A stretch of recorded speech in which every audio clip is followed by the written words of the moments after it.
Assalamualaikum warahmatullahi wabarakatuh. Halo semuanya, perkenalkan nama saya Cahyani Rahmanovianti dengan NPM 12120200032 dari Program Studi Akuntansi Fakultas Ekonomi dan Bisnis Universitas Yarsi. Kali ini saya akan mengulang kembali dan akan memberikan tutorial dari materi yang telah diberikan minggu lalu, yaitu materi data kuesioner primer. Nah, jadi nanti di antaranya itu kita akan membuat satu statistik deskriptif, yang kedua uji kualitas data, yang di dalamnya terdapat uji validitas dan uji reliabilitas. Sebelum mempraktikannya di SPSS, sebaiknya kita pelajari teorinya dahulu. Ini ada teori-teori dari materi yang akan kita pelajari. Data primer. Data primer adalah data yang diperoleh atau dikumpulkan langsung oleh peneliti dari sumber datanya. Beberapa teknik pengumpulan data primer antara lain observasi, wawancara, dan penyebaran kuesioner. Data kuesioner. Kuesioner adalah daftar pertanyaan tertulis yang ditujukan kepada responden. Jawaban responden atas semua pertanyaan dalam kuesioner kemudian dicatat atau direkam.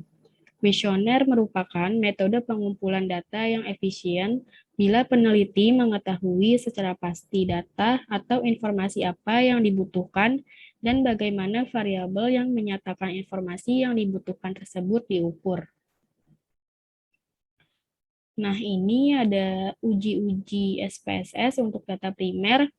Yang pertama itu ada statistik deskriptif. Yang kedua ada uji kualitas data, yang di dalamnya terdapat uji validitas serta uji reliabilitas. Yang ketiga itu ada uji asumsi klasik. Yang keempat itu ada uji regresi linear berganda. Yang kelima ada uji hipotesis, yang di dalamnya terdapat uji T dan uji F. Yang keenam itu ada uji koefisien determinasi. Nah, kali ini kita akan bahas statistik deskriptif dan uji kualitas data ini. Statistik deskriptif. Statistik deskriptif yaitu membahas tentang cara-cara pengumpulan data untuk memperoleh informasi yang berguna dan mudah dipahami. Dengan kata lain, statistika deskriptif adalah penggambaran data yang telah dikumpulkan. Banyak cara yang bisa digunakan untuk menggambarkan data. Bisa menggunakan tabel distribusi, grafik, diagram, atau dalam bentuk narasi. Yang kedua ini ada uji kualitas data. Uji kualitas data adalah uji yang disyaratkan dalam penelitian dengan instrumen kuesioner. Tujuannya untuk mengetahui apakah instrumen yang digunakan valid dan reliable, sebab kebenaran data yang diolah sangat menentukan kualitas hasil penelitian. Nah, yang pertama ini uji validitas. Uji validitas merupakan alat uji yang digunakan untuk mengukur keakuratan data yang diteliti. Pengujiannya dilakukan dengan melihat corrected item total correlation, di mana lebih dari sama dengan 0,3. Maka item pernyataan tersebut valid pada tabel item total correlation. Nah, ini itu bisa kita praktikkan di SPSS nanti. Bisa kita lihat di SPSS. Nah, yang kedua ini ada uji reliabilitas. Uji reliabilitas adalah uji yang digunakan terhadap butir-butir pertanyaan dari angket untuk mengukur keandalan atau konsistensi dari instrumen penelitian. Pengujiannya dilakukan dengan melihat Cronbach alpha, di mana lebih dari 0,6 pada tabel reliability statistik. Nah, untuk ini juga bisa kita lihat pada saat di SPSS nanti. Selanjutnya, kita baca dulu studi kasus yang akan kita gunakan dalam data kuesioner untuk statistik deskriptif dan uji kualitas data.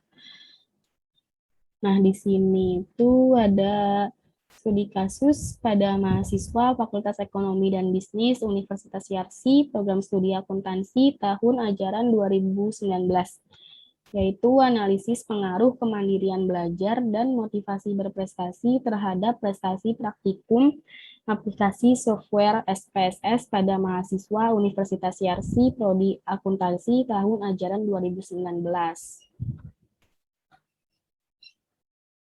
Di sini ada kerangka pemikirannya, di mana kemandirian belajar dan motivasi berprestasi ini sebagai variabel independen dan prestasi praktikum aplikasi software SPSS ini sebagai variabel dependen. Nah, selanjutnya kita next ke halaman bawah buat melihat pertanyaan. Nah, di sini ada pertanyaannya. Untuk variabel yang tadi di atas itu, di sini ada indikatornya, jumlah pertanyaan, dan lain-lain. Nah, di sini juga ada keterangannya, di mana 1 itu sangat tidak setuju, 2 itu tidak setuju, 3 itu netral, 4 itu setuju, 5 itu sangat setuju. Nah, keterangan ini kita masukkan nanti ke dalam value yang ada di SPSS nanti. Nah, di sini juga ada pertanyaan-pertanyaannya yang digunakan pada kuesioner tersebut. Selanjutnya, kita bisa langsung mempraktikannya di SPSS. Nah, yang pertama kita buka dulu aplikasi SPSS-nya. Kemudian kita buka data yang akan kita gunakan.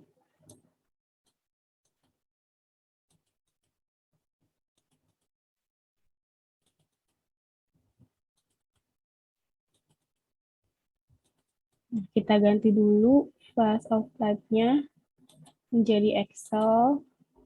Ini data yang akan saya gunakan atau file yang akan saya gunakan. Klik open, lalu oke. Nah, di sini datanya sudah muncul, dimulai ada dari name ini berupa angka 1 sampai sekian, karena biasanya di kuesioner itu untuk name tidak digunakan. Kemudian ada gender, ada kelas, lalu ada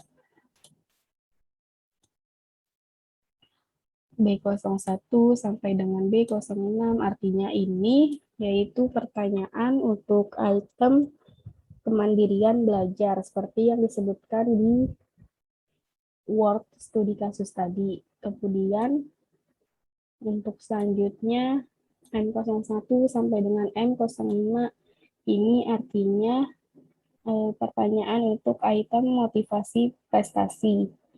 Dan kemudian untuk W01 sampai dengan W07, ini artinya pertanyaan untuk item prestasi praktikum pada aplikasi SPSS. Kemudian kita ke variabel view. Nah, di sini gender dan kelas itu berupa string, karena tadi berupa huruf ya. Nah, kemudian desimalnya kita hilangkan dulu, kita ubah menjadi 0.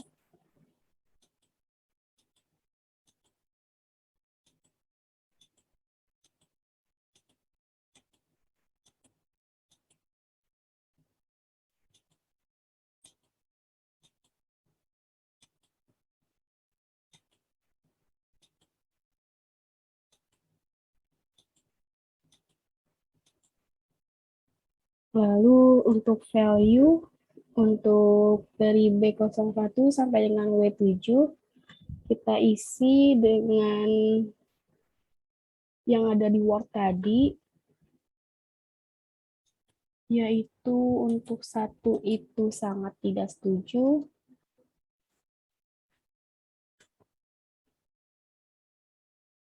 untuk 1 kita add, 2 itu tidak setuju, kita add, dan yang ketiga itu netral, kita add, dan yang keempat itu artinya setuju, kita add, dan yang kelima itu artinya sangat setuju. Kita add lalu klik OK. Nah, ini kita copy aja lalu kita paste ke variabel yang belum diisi. Ini sudah keisi semua. Selanjutnya kita pindah ke data view. Nah, di sini kita bisa langsung mencari statistik deskriptifnya, yaitu klik Analyze, Descriptive Statistik, Frekuensi. Di sini kita pindahkan dari gender sampai bawah.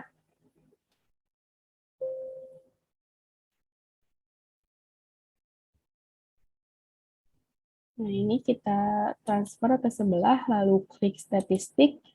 Nah, di sini kalian bisa pilih sesuai keinginan kalian. Di antara ini, saya mau checklist quartile, 4.4, persentil. Nah, untuk persentil ini saya mau isi contohnya 10, 50, 30. Nah, ini kita checklist. Lalu kita checklist juga ini bebas sesuai kebutuhan kalian. Lalu klik continue. Nah, saya juga mau menambahkan grafik. Di sini saya memakai bar chart. Klik continue. Lalu OK.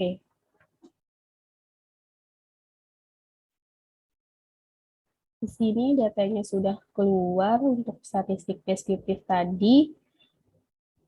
Di sini ada untuk sampel gender sebanyak 171, begitupun juga dengan kelas, dan untuk pertanyaan-pertanyaan lainnya.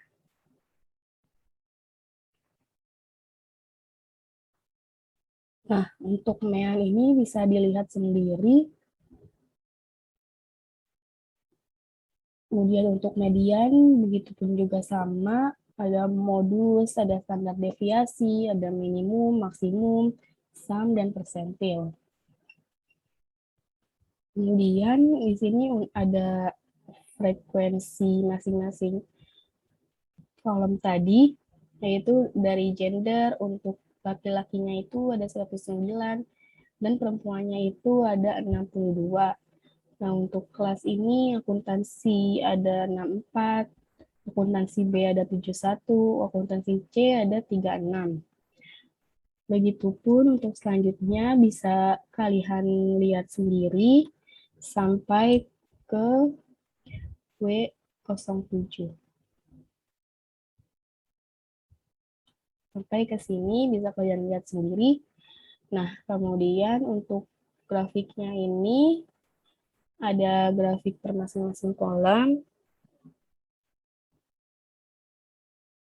Bisa dilihat sendiri, ada dari gender, kelas, kemudian variabel B, M, W, sampai akhir. Nah, itu untuk pencarian data statistik deskriptif. Kita balik dulu ke data yang tadi.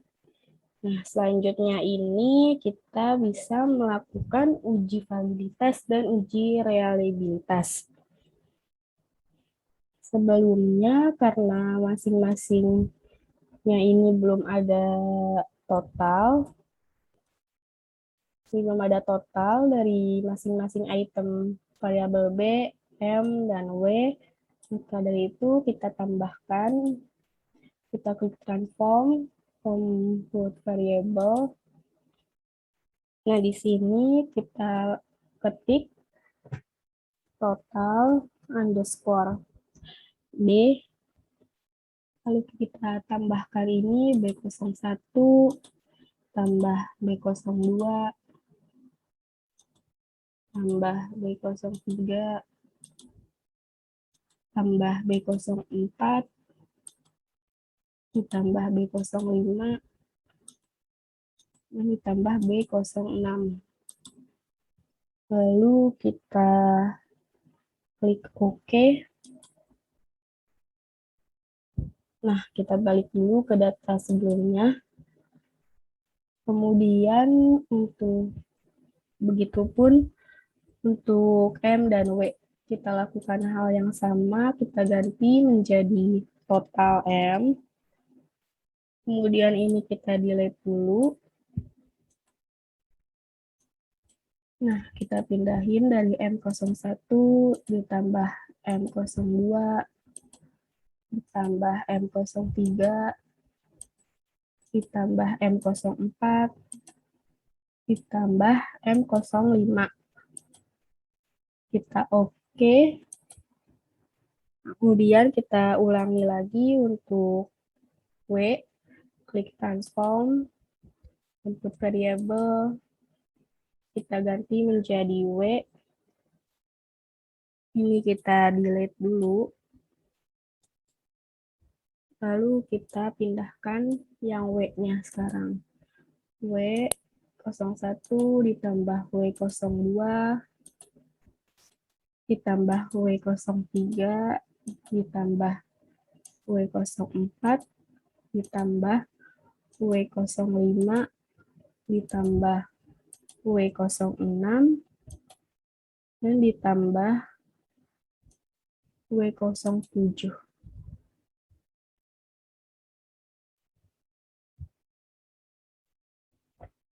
Kemudian kita klik OK. Nah, di sini sudah muncul dari apa yang kita cari tadi untuk total B, total M, dan total W.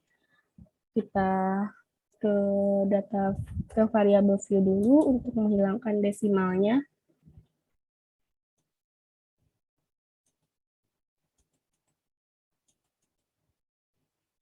Nah, kita balik lagi ke data view. Selanjutnya kita bisa mencari uji validitas serta uji reliabilitas. Pertama itu kita klik Analyze, Scale, Reliability Analysis. Nah, di sini kita masukin pertama itu item B, semua item B. Lalu kita transfer, pindahkan. Nah, kita klik statistik. Di sini kalian juga bebas klik apa aja. Di sini saya mau checklist, scale if item delete, kemudian continue, lalu oke. Kita balik dulu ke data sebelumnya. Kita ulangi untuk M dan W. Kita klik Analyze, Scale, Reliability Analysis. Ini kita pindahkan dulu. Sekarang kita transfer yang M-nya.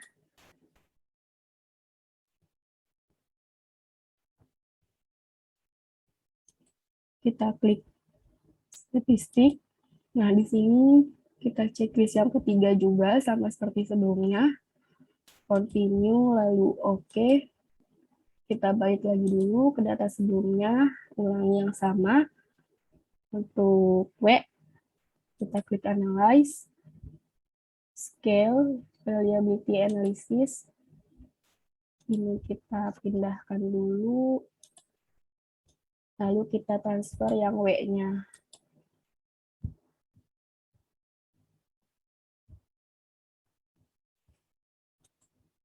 Kita ke statistik lagi. Nah, di sini pun juga sama, checklist yang ketiga aja. Continue, lalu oke. Di sini kita bisa baca tabelnya, dimulai dari variabel B. Kita scroll ke atas dulu. Nah, di sini. Di sini ada reliabilities. Yang pertama ini ada sampelnya sebanyak 771. Kemudian di sini ada tabel reliability statistik seperti yang dijelaskan di teori awal tadi. Untuk mencari reliabilitas itu menggunakan tabel reliability statistik, lalu dilihat di Cronbach-Alpha ini. Nah, kemudian ada tabel item total statistik, seperti yang dijelaskan sebelumnya juga. Tabel ini digunakan untuk melihat validitasnya, khususnya di bagian corrected item total correlation.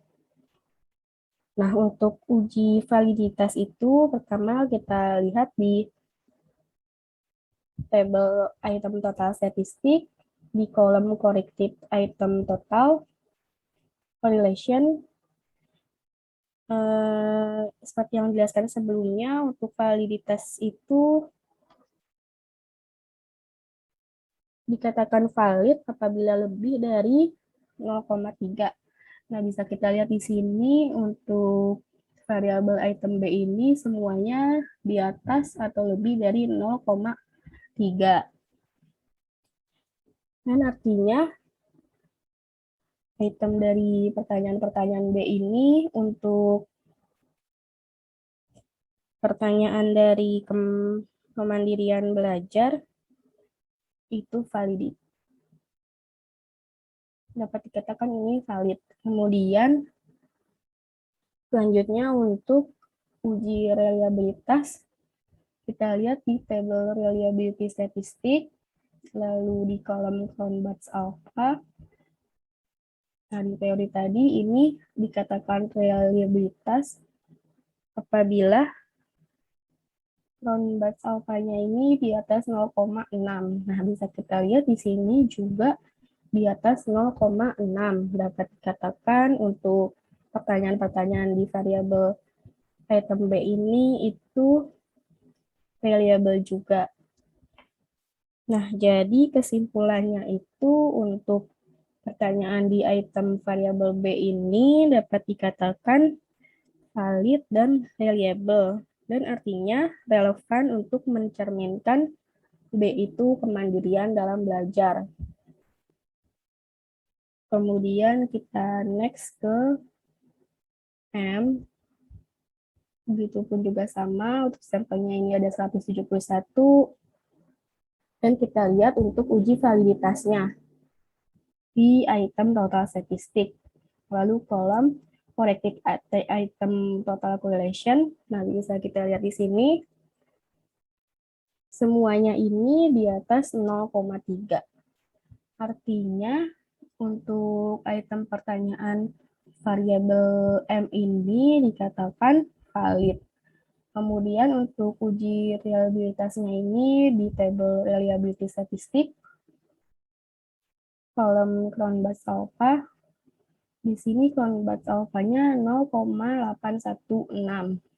Nah, artinya di sini lebih dari 0,6, dan dapat disimpulkan juga kalau item pertanyaan di M ini itu reliable. Nah, kesimpulannya itu jadi untuk item pertanyaan di variabel M ini atau motivasi prestasi itu artinya valid dan reliable. Dapat dikatakan juga bahwa M ini relevan untuk mencerminkan motivasi prestasi. Kita lanjut ke W, juga sama, sampelnya ada 171. Nah, kita lihat untuk uji validitasnya di item total statistik, lalu di kolom corrected item total correlation. Nah, di sini ada 0,4, 0,5, sampai dengan 0,441. Di sini bisa kita lihat nominalnya ini di atas 0,3 semua. Dan dapat dikatakan bahwa pertanyaan-pertanyaan di item W ini itu valid. Dan kemudian untuk uji reliabilitas itu bisa lihat di sini reliability statistik, lalu di kolom Cronbach's alpha, di sini itu 0,778, yang artinya lebih dari 0,6. Dapat dikatakan juga bahwa untuk pertanyaan-pertanyaan di item W ini itu reliable. Kesimpulannya itu untuk pertanyaan-pertanyaan di item W ini atau di item prestasi praktikum pada STSS itu dapat dikatakan valid dan reliable serta relevan untuk mencerminkan pertanyaan prestasi praktikum ini. Nah, sekian untuk uji reliabilitas dan uji validitas. Sekian pengulangan kembali materi dan tutorial yang saya berikan mengenai data kuesioner. Yang pertama itu ada statistik deskriptif, yang kedua ada uji kualitas data, yaitu uji validitas dan uji reliabilitas. Mohon maaf apabila terdapat kesalahan dan kekurangan. Semoga bermanfaat untuk kalian semua. Sampai bertemu di minggu depan. Terima kasih. Wassalamualaikum warahmatullahi wabarakatuh.